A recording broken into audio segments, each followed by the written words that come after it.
Hai anak-anak ibu yang hebat, Assalamualaikum warahmatullahi wabarakatuh. Ketemu lagi nih kita dalam mata pelajaran pemrograman dasar. Semoga masih semangat ya belajarnya. Dalam pembuatan program, seringkali kita dihadapkan pada algoritma pemilihan. Kita harus bisa memilih ataupun mengerjakan salah satu di antara beberapa alternatif jawaban. Dan kita pun harus tahu apa yang harus kita kerjakan dan seperti apa kita harus mengerjakannya. Nah, penyelesaian masalah pemrograman seperti ini dikenal dengan istilah pemilihan atau decision atau percabangan. Ada 3 jenis percabangan. Yang pertama itu adalah percabangan tidak bersyarat. Yang kedua, percabangan sederhana. Dan yang ketiga itu adalah percabangan bertingkat. Percabangan yang tidak bersyarat itu adalah percabangan yang hanya ada satu kondisi saja. Jika kondisi tersebut bernilai benar, maka program akan mengerjakan pernyataan atau statement yang ditulis dalam program. Dan jika kondisi tersebut bernilai salah, maka program tidak mengerjakan apapun. Sekarang kita lihat. Di sini adalah bentuk dari penulisan percabangan tidak bersyarat. Sementara yang ini adalah bentuk flowchart dari percabangan tidak bersyarat. Sementara yang kalian lihat di sini, ini adalah bentuk contoh program dari percabangan tidak bersyarat.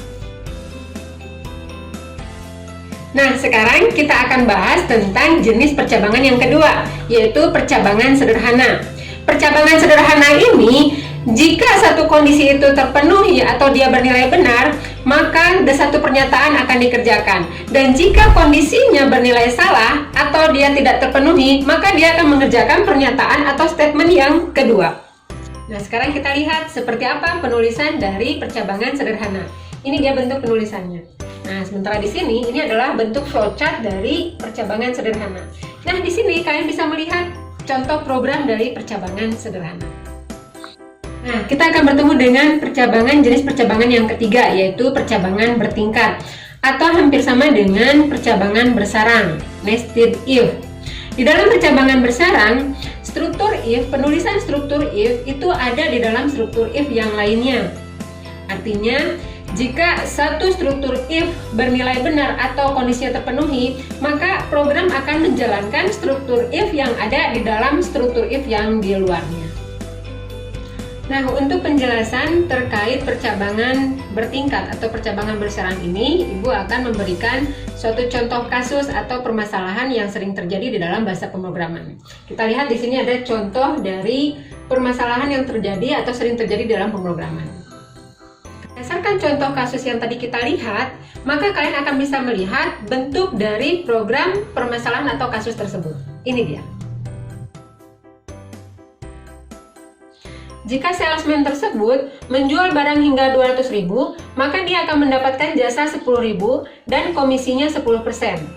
Dan jika salesman tersebut menjual di atas 200.000, dia akan mendapatkan jasa 20.000 dan mendapatkan komisi 15% dari pendapatan yang diperolehnya hari itu. Sedangkan kalau salesman tersebut bisa menjual di atas 500.000, maka dia akan mendapatkan jasa sebesar 30.000 dan juga mendapatkan komisi 20% dari pendapatan yang dia peroleh hari itu. Nah, anak-anak ibu yang hebat, selesai sudah materi percabangan kita kali ini. Tetap semangat belajarnya walaupun kalian belajar dari rumah ya. Selalu jaga kesehatan, patuhi protokol kesehatan. Sampai ketemu lagi dalam materi selanjutnya. Wassalamualaikum warahmatullahi wabarakatuh.